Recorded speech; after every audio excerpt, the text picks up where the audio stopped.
Chapter number 2 Patanjali योगिक acupressure. अपना जो book है पतंजलि योगिक एक्यूप्रेशर में चैप्टर नंबर 2 चक्रास का चैप्टर है।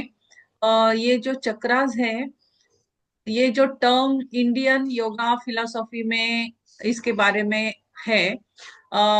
ये जो है इन्फिनाइट एनर्जी का सोर्स है। ये इन्फिनाइट एनर्जी इसमें से निकलती है, हमारे जो चक्रास है उसमें से। This was the reason why Emperor Ashoka declared chakra as a symbol of dharma, righteousness for his kingdom। तो अशोका राजा एम्परर जो हो गए हैं, अशोका राजा ने उनके जो उनका कंट्री का जो फ्लैग था उसमें उन्होंने अशोक चक्र चक्र वहां पे बनाया हुआ है। तो उन्होंने ये जो धर्म है उस धर्म का सिंबल ही उन्होंने चक्र रख दिया था। ये चक्र यानी कि righteousness for his kingdom. Chakra is an indication and symbolic progress, unity, prosperity, calmness, peace. चक्र का मीनिंग क्या है? ये क्या दर्शाता है? ये प्रोग्रेस, प्रगति का प्रतीक है। यूनिटी का प्रतीक है, सभी मिलके रहते हैं, सभी जाति के लोग यहाँ पे रहते हैं यूनाइटेडली। प्रॉस्पेरिटी, भरभराट जो होती है, prosperity. Calmness, Shanti, piece. After India became independent, Chakra is still placed on the center of the country's national flag। अभी भी हमारे नेशनल फ्लैग में बीच में अशोक चक्र है। चक्र denotes the action and movement and points to the round and circular existence of the universe। ये क्या डिनोट करता है, ये क्या दर्शाता है कि हमारा जो पूरा यूनिवर्स है वो एक प्रकार से सर्कुलर एग्जिस्टेंस है उसका, या राउंड राउंड चल रहा है। राउंड यानी कि टोटली राउंड नहीं, लेकिन इलिप्टिकल वगैरह ऐसा शेप में, राउंडेड शेप में है। The earth is also round. अर्थ भी हमारी राउंड ही है। All body organs are round. हमारे सभी बॉडी ऑर्गन्स जो है वो एकदम टोटली राउंड नहीं, लेकिन राउंड शेप में है। हार्ट भी है तो थोड़ा सा राउंड ही है। किडनीज भी है तो वो भी राउंड शेप है। स्टमक भी है, वो भी राउंड शेप में है। लंग्स भी है, वो भी राउंड शेप में है। तो सभी all body organs also round shape. This concept is important because the basic information will be used during the treatment by the chakra system। अभी ये बेसिक जो है ये कॉन्सेप्ट हमें याद रखना है कि ये राउंडेड है, सभी कुछ राउंड शेप में है।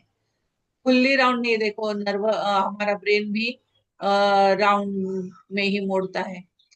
तो ये चक्रास जो है, अब ये नर्वस सिस्टम, चक्रास जो है, ये चक्रास पूरे हमारे जो नर्वस सिस्टम है इस नर्वस सिस्टम को कंट्रोल करते हैं। तो ये स्पाइनल कॉर्ड है, ये हमारी स्पाइनल कॉर्ड है। हम ब्रेन भी सीख रहे हैं।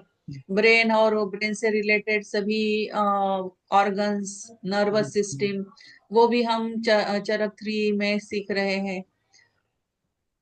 स्पाइनल कॉर्ड है ये। और यहाँ पे पेरिफेरल नर्वस सिस्टम दिखाई गई है। पेरिफेरल यानी कि जो नर्व से होके बॉडी तक सभी नर्व्स जाती है। फिर यहाँ से या फिर से स्पाइनल कॉर्ड में इम्पल्सेस लेके आते हैं। तो यहाँ बीच बीच में गैंग्लियंस होते हैं।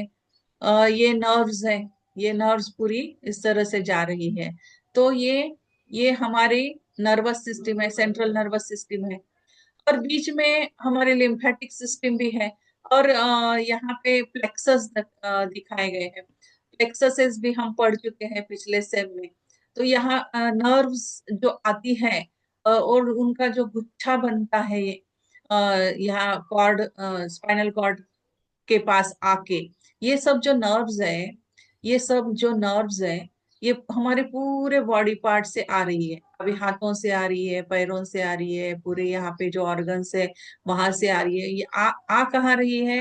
ये स्पाइनल कॉर्ड तक आ रही है। फिर स्पाइनल कॉर्ड तक आने के बाद यहाँ पे वो स्पाइन में कनेक्ट हो जाती है। ये नर्वस सिस्टम में से कनेक्ट हो जाती है, तो यहाँ पे आके वो एक प्लेक्सस बना लेती है। तो हम सीख चुके हैं सर्वाइकल प्लेक्सस, इंटरकोस्टल ये नर्व्स है बीच में, ये लंबर प्लेक्सस है, ये सैक्रल प्लेक्सस है। सभी नीचे वाली सभी जो नर्व्स है वो आके सैक्रल प्लेक्सस में आके मिलती है। यहाँ से आने वाली सभी लंबर प्लेक्सस में आके मिल रही है, लंबर सेक्शन में आके मिल रही है। ये इंटरकोस्टल नर्व्स यहाँ पे है, ब्रैंकियल प्लेक्सस है ये, और ये सर्वाइकल प्लेक्सस है।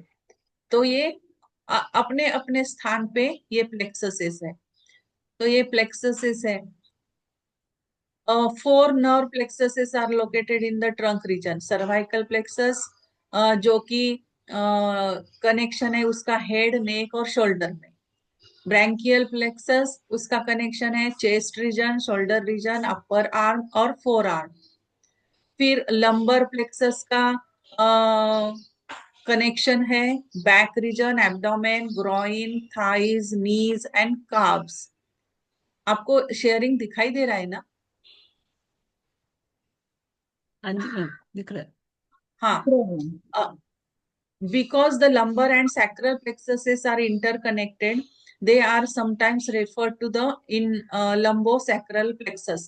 अब जहाँ पे ये लंबर और सैक्रल ये दोनों में आके मिल रही है, लंबो सैक्रल, फिर उसको क्या कहते हैं? लंबो सैक्रल प्लेक्सस। तो ये प्लेक्ससेस है, ये प्लेक्ससेस याद रखना है हमें। The spinal nerves in the chest do not join a plexus. Spinal nerve जो है वो चेस्ट रीजन में आके नहीं मिलती है। ये जो चेस्ट रीजन है यहाँ पे स्पाइनल नर्व्स आके नहीं मिलती है। Do not thoracic region join में नहीं। A plexus, they are intercostal nerves which are located between the ribs। वो रिब्स के नीचे इंटरकोस्टल नर्व्स से आके मिलती है, लोकेटेड है, वहां पे है वो, रिब्स के बीच में। From the specific point of view, these energy centers are located in the cerebrospinal system in the brain। अभी ये सभी जो from the specific point of view, these energy centres, ये जो हम चक्रास पढ़ रहे हैं, ये जो एनर्जी सेंटर्स है ये कहाँ पे है? Cerebrospinal system in the brain, brain से कनेक्टेड है वो। This is a major centre of the electrical energy, जो कि हम जिसे सहस्रार कहते हैं, वहां पे जाके ये सेरेब्रोस्पाइनल से कनेक्ट होता है, होते हैं सभी, with a fantastic network of the nerves. एक बहुत अच्छी तरह से इलेक्ट्रिकल एनर्जी यानी कि नर्व्स की ब्रांचेस बनाई हुई है, और वहां वहां पे जाके वो मिलता है।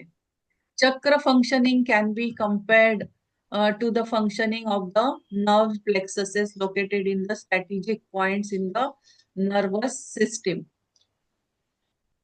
Electrical impulses transmitted via nervous systems. Electrical impulses जो आती है, जो बॉडी से आ रही है, एफरंट इफरंट नर्व्स जो है वो इम्पल्सेस लेके आती है, ट्रांसमिटेड वाया नर्वस सिस्टम, और वो नर्वस सिस्टम के द्वारा ट्रांसमिट की जाती है। Are basically message communicators. ये क्या है? मैसेज लेके आते हैं, लेके जाते हैं, बॉडी से ब्रेन तक लेके जाते हैं और ब्रेन से ऑर्डर लेके आते हैं। They have no form of shape, उनका कुछ फॉर्म नहीं है, सिर्फ वो इम्पल्स है। एक इलेक्ट्रिक करंट जा रहा है, उसका कुछ फॉर्म नहीं है। जैसे कि हम मोबाइल में से आवाज सुनते हैं, उसका कुछ फॉर्म होता है क्या? नहीं, सिर्फ वो एक वाइब्रेशन यहाँ से निकलता है, दूसरे के पास में जाके वो वाइब्रेशन उसे मिलता है। उसी तरह से ये कम्युनिकेशन होता है। ये सिर्फ इम्पल्स है, इलेक्ट्रिकल इम्पल्स है ये। The nervous system in the human body is such that the brain and the spinal cord are in complete unison, and energy flows back and forth constantly from and to the furthest point of the body। ये चल रहा है ये, brain से spine the nervous system in the human body is such that the brain and the spinal cord are in complete unison. Brain और spinal cord का इतना अच्छा कॉम्बिनेशन है, इतना वो पूरा काम जन्म से लेके मृत्यु तक पूरा काम अच्छी तरह से कर रहे हैं। कहीं भी उनका बिगाड़ नहीं होता है। जब बिगाड़ होता है तो उसे हम डिसीज कहते हैं। तो ये ब्रेन स्पाइनल कॉर्ड जो है, ये एनर्जी फ्लो हो रही हो, बैक कॉन्स्टेंटली ये फ्लो हो रहा है। चक्रास, अभी इसमें chakras are the important receivers and distributors and transformers of the energy. अब ये जो नर्वस सिस्टम का काम चल रहा है, इसके बीच में इसके बीच में चक्रास नाम के कुछ बैठे हुए हैं, जो क्या कर रहे हैं, वो रिसीव कर रहे हैं, डिस्ट्रीब्यूट कर रहे हैं और ट्रांसफॉर्म कर रहे हैं एनर्जी का। वो ले रहे हैं, दे रहे हैं और उसको कन्वर्ट भी कर रहे हैं, ट्रांसफॉर्म भी कर रहे हैं। तो ये काम किसका है? तो ये चक्रास का है। Chakras are important receivers. ये क्या है? रिसीवर्स है, डिस्ट्रीब्यूटर्स है एंड ट्रांसफॉर्मर्स है एनर्जी के। Not only these, the importance of their condition and functioning can be compared with the simple endocrine glands of the body. अभी ये जो है, ये सभी फंक्शनिंग वगैरह जो हो रहा है, वो कंट्रोलिंग भी एंडोक्राइन ग्लैंड्स जो है वो भी उनसे ही जुड़े हुए हैं।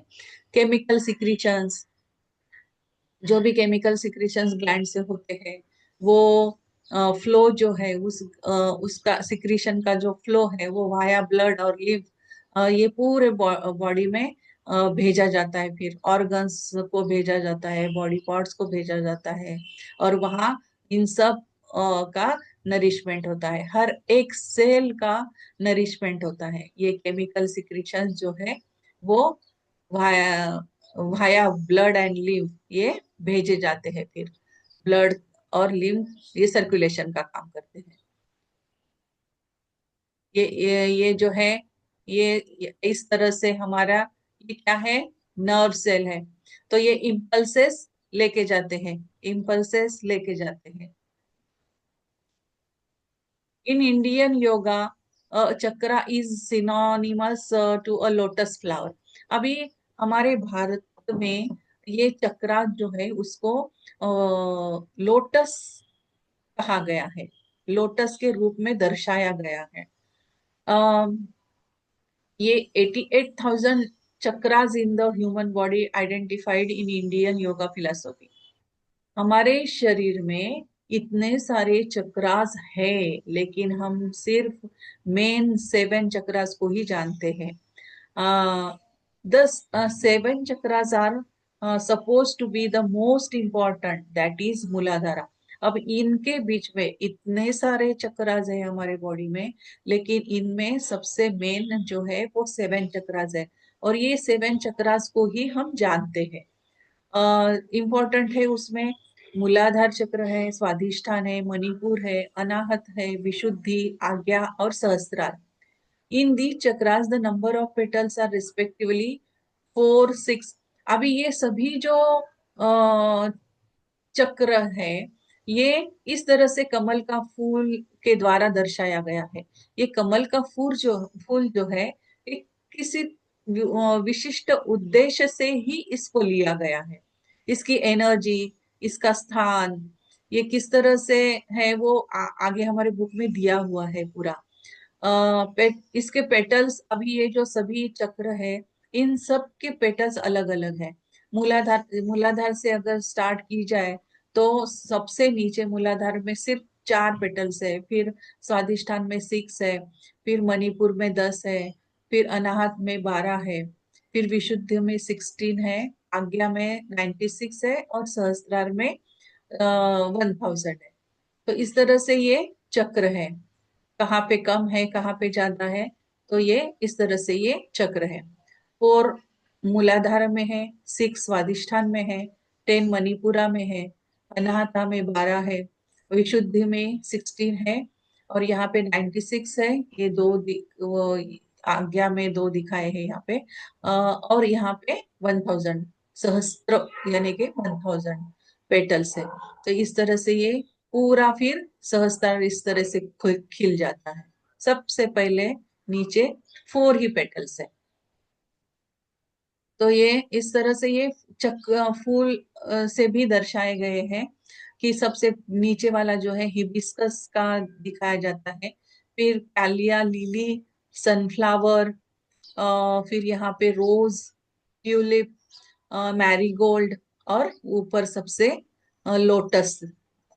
इस तरह से ये फ्लावर्स के रूप में भी दिखाए गए हैं और यूज भी होते हैं ये मतलब ट्रीटमेंट करने के लिए। चक्रास लोटस फ्लावर क्यों लिया गया है, ये हमारे बुक में दिया है।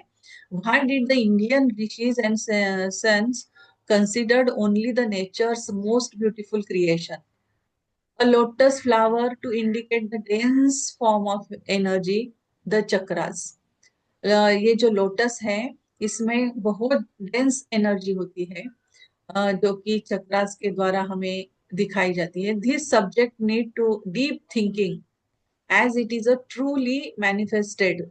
इसको बहुत गहराई से सोचना चाहिए कि ये लोटस क्यों लिया है, लोटस फ्लावर में ऐसा क्या है। ये बहुत डीपली थिंकिंग करना की जरूरत है, needs truly supreme source of all and beautiful idea of yoga darshan. The lotus flower is in itself so beautiful and well manifested internally. वो बहुत ही सुंदर है और बहुत ही अच्छी तरह से उसे बनाया गया है। Decorates the external environment to a great extent in similar vibrates as the nature does. उसके वाइब्रेशंस भी बहुत अच्छे निकलते हैं, उसको देखते ही कितना अच्छा लगता है। और ये डेकोरेशन के लिए भी हम उसका इस्तेमाल करते हैं। भगवान जी को भी हम विष्णु भगवान को चढ़ाते हैं, ये सभी भगवान को चढ़ाया जाता है। When nature blossoms, जब हमारा पूरा नेचर जो है जो खिलता है, also is in full bloom, जब जब वसंत ऋतु पूरा नेचर खिल जाता है, खिल उठता है। Nature स्लीप्स at rest, it is also contracts. जब ये क्या होता है, जब ये नेचर जब ब्लूम होता है यानी कि खिलता है, तब ये भी ब्लॉसम होता है। और नेचर जब सो जाता है, रेस्ट लेता है, तब ये भी कॉन्ट्रैक्ट हो जाता है। Nature's expression of the self is the sole basis of the yoga, whereas Western scientists constantly search for the external truth. Paratva, the center for the expression of self, is in the chakras based on the yoga system. The excess of deficiency of energy in human body causes the arousal of diseases. हमारे excess और deficiency of energy in human body, ये उससे क्या होता है, diseases होते हैं। This excess deficiency can be balanced with the cosmic energy and vibrant health can be restored. हम मेडिटेशन करके ये जो कॉस्मिक एनर्जी है, ये कॉस्मिक एनर्जी जब हमारे अंदर आती है तो वो क्या करती है, वो कॉस्मिक एनर्जी हमारे अंदर की जो ब्लॉकेजेस है वो सब क्लियर क्लियर क्लियर कर देती है। और फिर हमारी हेल्थ जो है वो रिस्टोर हो जाती है, फिर से हमें वो हेल्दी बॉडी हमें मिल जाती है। इसलिए योगा, प्राणायाम, ध्यान करना चाहिए वो एनर्जी लेने के लिए, क्योंकि वो एनर्जी जब हमारे अंदर आती है तो वो हमारा हर एक सेल एनर्जेटिक हो जाती है। और जब हमारी हर एक सेल एनर्जेटिक हो जाती है तो वो हेल्दी होती है। इसलिए ये कॉस्मिक एनर्जी लेनी चाहिए। कॉस्मिक एनर्जी कैसे लेंगे, मेडिटेशन करके। The yoga union between the micro human bodies energy and macro cosmic energy can cure even the most serious human diseases. ये जो योगा है, योगा मीन्स क्या, तो आत्मा का परमात्मा से मिलन। योग योग यानी कि आत्मा का परमात्मा शक्ति से। माइक्रो ह्यूमन यानी कि हम लोग, और मैक्रो कॉस्मिक एनर्जी यानी कि वो ब्रह्मांडीय ऊर्जा। तो हमारा और उस कॉस्मिक एनर्जी का मिलन, यूनियन, उसको योग कहा जाता है। तो योगा यूनियन, किसका किसका यूनियन, किसका यूनियन हो रहा है? माइक्रो ह्यूमन, यानी कि हम लोग, और माइक्रो ह्यूमन बॉडीज एनर्जी, यानी कि हमारी आत्म शक्ति, आत्मा हमारा जो है वो, और मैक्रो, मैक्रो यानी कि बड़ा, ब्रह्मांडीय कॉस्मिक एनर्जी, तो इनका मिलन हो रहा है, उसे कहते हैं योग। Can queer even the most serious human diseases, जो जो ऐसे सीरियस डिसीजेस है वो भी हम क्यूअर कर सकते हैं। To understand this process is the sole basis of this book. और ये जो बुक लिखा हुआ है अग्रवाल सर ने, तो ये उसी का, इसका उद्देश्य ही यह है कि हम उस एनर्जी से जुड़ जाए, उस चक्रों से हमारी जो निगेटिविटी है सब क्लियर कर दे, और सब ह्यूमन डिसीजेस को निकाल दे। तो यही इस पुस्तक का उद्देश्य है। अभी this is based on the 5 elements. अब ये जो बुक लिखा गया है, ये बुक जो है ये 5 एलिमेंट्स पे लिखा हुआ है। The lotus flower absorbs enriches these 5 elements the most. अब ये जो फ्लावर है, अब इसके बारे में बताया है कि ये जो लोटस है, ये लोटस भी क्या, कहाँ पे रहता है? ये पानी में रहता है, और इसके पास 5 एलिमेंट्स के साथ ये रहता है। ये 5 एलिमेंट्स जो है, ये एंटायर 5 एलिमेंट्स एब्सॉर्ब करता है, ये उससे एनरिच होता है, बढ़ता है, उसी से ये पनपता है। The entire activities of the world are happening around the sun, and so are those of the lotus, as shown in the figure. The and सभी जो इन ब्रह्मांड में या बाहर जो एक्टिविटीज हो रही है, वो सब जो घटित हो रहा है, वो सब ये लोटस हमें दर्शा रहा है। The number of petals is different in different chakras. ये अभी मैंने बताया। इस मूलाधार में 4 पेटल्स होते हैं, स्वादिष्ठान में 6 पेटल्स होते हैं, मणिपुर में 10, अनाहता में 12, विशुद्ध में 16, आज्ञा में 96, और सहस्त्रार में 1000 पेटल्स होते हैं।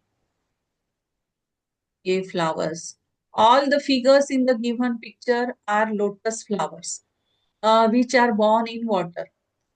वो जो बुक में हमारी दी हुई है फोटो, उसमें हर एक हर एक फ्लावर चक्र पर लोटस का फ्लावर दिखाया गया है। This lotus flower which is born in water, ये लोटस कहाँ पे आता है? पानी में आता है ये। This water is thick mixed with soil and slimy. कहाँ कहाँ पे ये पानी जो होता है, ये पानी पूरा प्योर पानी नहीं होता है, मड़ी मड़ी वाटर होता है, गाढ़ा गाढ़ा सा होता है, उसमें भी ये आता है, थिक होता है वो, thick mixed with soil and slimy. thus the lotus is born in soil pebbles, यानी कि ये जो मिट्टी के जो खड़े होते हैं, पेबल्स होते हैं, उसमें वो गाढ़ा गाढ़ा सा होता है, उसमें ये आते हैं, मड़ी वाटर में आते हैं lotus flowers. These three present humidity. अब ये क्या दर्शा रहे हैं? ये जो थिक मिक्स्ड सॉइल है, स्लाइमी स्लाइमी स्लाइमी जो है वो मिट्टी, तो वो क्या दर्शाता है? वो दर्शाता है थ्री थ्री क्या? Humidity, dryness and coldness energies. ये 3 एनर्जीज दर्शाता है। ह्यूमिडिटी एनर्जी, ड्राइनेस एनर्जी और coldness energy. Humidity, dryness, coldness come in contact with wind, light and heat. जब ये एनर्जी ब्रह्मांड में, ये जो स्लाइमी स्लाइमी में आता है, फिर इसका कांटेक्ट किससे होता है? ऊपर के सनराइज लाइट, सन से आने वाला सनलाइट, फिर एयर और और क्या, विंड, वायु से, विंड, लाइट एंड हीट से उसका कांटेक्ट होता है। जो नीचे ह्यूमिडिटी है, ड्राइनेस है, कोल्डनेस है, उसका कांटेक्ट किससे होता है? विंड, लाइट और हीट से। The consequent five elements earth, water, fire, sky, and wind enable the lotus to fully develop. Otherwise, the lotus trunk remains undeveloped in the pond but does not generate the blooming flower. अगर इनमें से कुछ भी उसे मिल नहीं पाया तो क्या होता है कि वो फ्लावर अच्छी तरह से खिल नहीं पाएगा। The development takes place only when there is a contact with wind, light and heat. जब ये नीचे नीचे सिर्फ वो नहीं, अगर उसे सिर्फ मिट्टी मिल गई, स्लाइमी स्लाइमी गाढ़ा गाढ़ा सा मिट्टी मिल गई उसको, लेकिन ये सब कुछ नहीं मिला, विंड, हीट और लाइट नहीं मिला, तो वो बढ़ नहीं पाएगा। क्या होता है पूरे हमारे इसमें ये सब चक्र चल रहा है, विंड, हीट, हॉटनेस, वाटर का साइकिल, ह्यूमिडिटी, ये जो पानी है, पानी से क्या होता है, उसकी भाप बन जाती है, यानी कि ह्यूमिडिटी ह्यूमिडिटी जब कोल्ड होती है तो उसका फॉर्मेशन क्लाउड्स में होता है।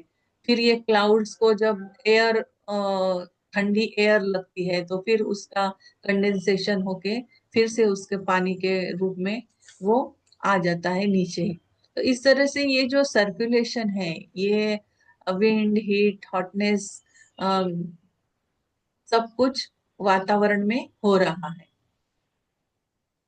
अभी ये ड्राइनेस के कारण क्या होता है, कोल्डनेस के कारण क्या होता है, ये सब breakouts, elevated humidity levels during summer make you sweat.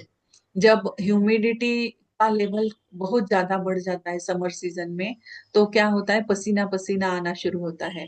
और क्या होता है कि हमारे पोर्स जो है वो बंद हो जाते हैं, छिद्र जो है हमारे स्किन के वो बंद हो जाते हैं और एक्नीज वगैरह इस तरह से आने लगते हैं, ब्रेकआउट होते हैं, यानी कि आने लगते हैं। Typically people with oily and acne prone skin are found to be more susceptible to blackheads, inflamed acnes.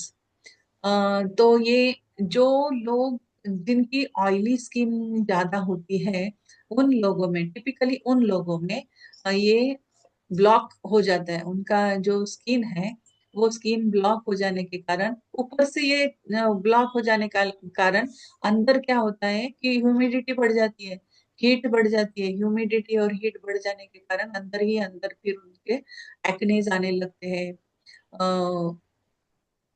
तो वो इस तरह से वो हो जाता है फिर स्किन पे। जिनकी ड्राई के ह्यूमिड वेदर में, ह्यूमिडिटी जहाँ पे है, एक्सेसिव सन एक्सपोजर जहाँ पे है, अब बहुत ज्यादा जहाँ पे टेम्परेचर होता है, बहुत ज्यादा सन एक्सपोजर हो रहा है, पर्सपिरेशन में damage your barrier function, increases the transepidermal water loss. तो फिर क्या होता है कि हमारा पानी जो है वो पानी बहुत ज्यादा हीट से, ज्यादा सन में आने के कारण पानी सब हमारा निकल जाता है, लॉस हो जाता है। वहां पे इवेपोरेशन ज्यादा होने के कारण वाटर का लॉस हो जाता है। और वो क्या होता है कि वो स्किन फिर ड्राई हो जाती है, रफ हो जाती है, irritate skin in summer months. Humid weather is also known to worsen the dry skin conditions like eczema. फिर ये जिनकी ड्राई स्किन है उन्हें ज्यादा तकलीफ होती है, फिर एक्जिमा जैसी डिसीज उनको हो जाती है स्किन पे। Heat rash is another anonymous annoyance of humid weather. Heat rashes, इस तरह के हीट रैशेस भी आते हैं, वो स्किन पूरी रेड रेड हो जाती है, रैशेस आ जाते हैं स्किन के ऊपर। उससे क्या होता है कि ये ह्यूमिड वेदर के कारण, it occurs when your sweat ducts are blocked. जब आपके स्वेट डक्स जो है, जो ग्रंथि है जिसमें से पसीना बाहर आ रहा है, वही ग्रंथि जब ब्लॉक हो जाती है and moisture does not evaporate, और अंदर का जो मॉइस्चर है, जो ह्यूमिडिटी के कारण मॉइस्चर बन गया है, तो वो मॉइस्चर बाहर नहीं आ पाता, फिर वो इवेपोरेट नहीं कर पाती है स्किन, उसको बाहर नहीं फेंक पाती है। This extra moisture underneath the skin surface leads to inflammation and rashes. फिर इस तरह से वो रैशेस के रूप में हो जाता है, फिर स्किन के नीचे हो जाता है ये सब कुछ। क्यों हुआ? क्योंकि मॉइस्चर वहां पे बढ़ गया, अंदर ऊपर ब्लॉक हो गया है। तो ये हो गई स्किन किस तरह से हो जाती है हमारी, हीट, ह्यूमिडिटी के कारण। ह्यूमिडिटी है लेकिन अलग अलग लोगों में अलग अलग प्रॉब्लम हो जाएगी। Another very important point to be understand clearly is that the yoga philosophy, the kundalini चक्र। अब यहाँ पे ये दिया हुआ है कि एक और फिलोसफी है कुंडलिनी चक्र की।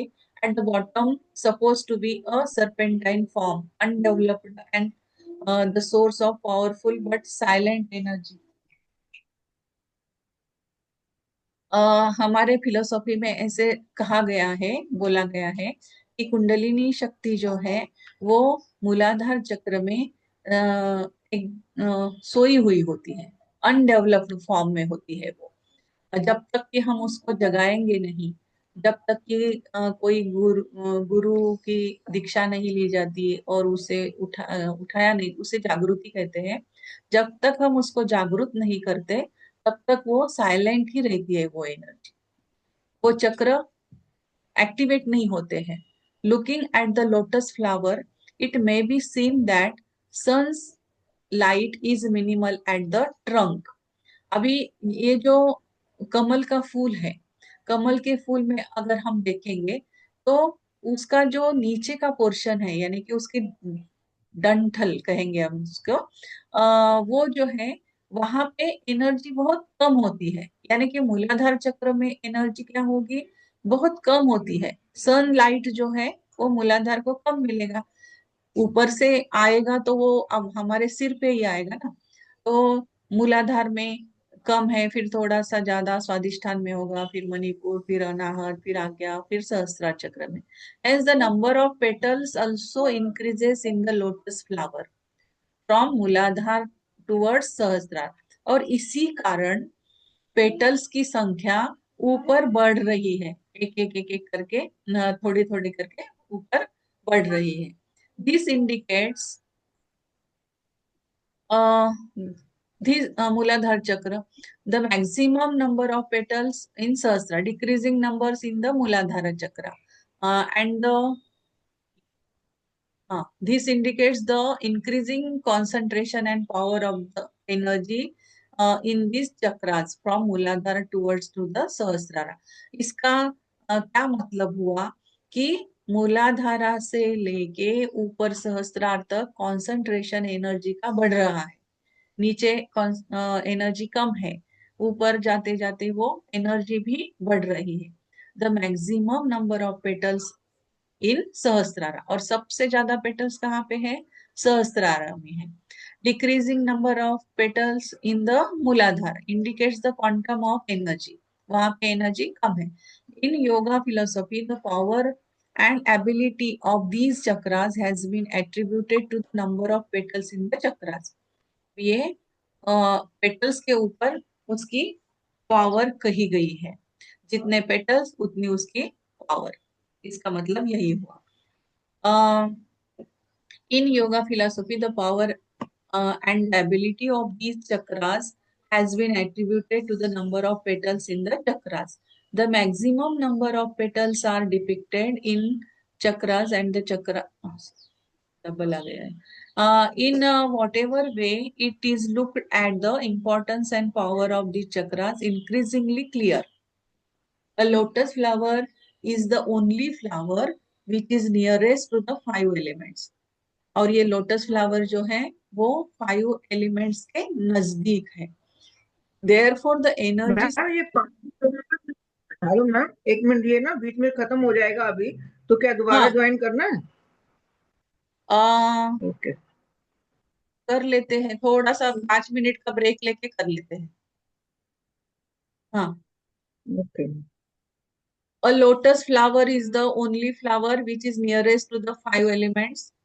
The birth of lotus flower as energy lotus flower is shown in the figure. Is based on the five elements. Water is coldness. अब ये energies यहाँ पे दी हुई है. Water ये five elements का water coldness energy, pebbles dryness energy, slime humidity energy, wind energy and light heat energy. जो atmosphere में जिस एटमॉस्फेयर में कमल का फूल खिलता है, वो उसे उसके पास क्या क्या है? उसके पास वाटर है, पेबल्स है, स्लाइम है, विंड है एंड लाइट है। इनके वातावरण में ही वो पनप रहा है, खिल रहा है, आ रहा है। तो वाटर यानी कि क्या? जहाँ पे कमल आता है वो पानी जो है वो कोल्डनेस एनर्जी है। जो पेबल्स है, जो मड़ी मड़ी वाटर है वो ड्राइनेस एनर्जी है। और जो स्लाइम है वो ह्यूमिड एनर्जी है, ह्यूमिडिटी है। और जहाँ पे विंड है वो विंड एनर्जी है। लाइट जो है वो हीट एनर्जी है। ये सभी कमल को मिलता है यहाँ पे। ये हिबिस्कस है, सबसे कम पेटल्स इसको इसके पास ही होते हैं।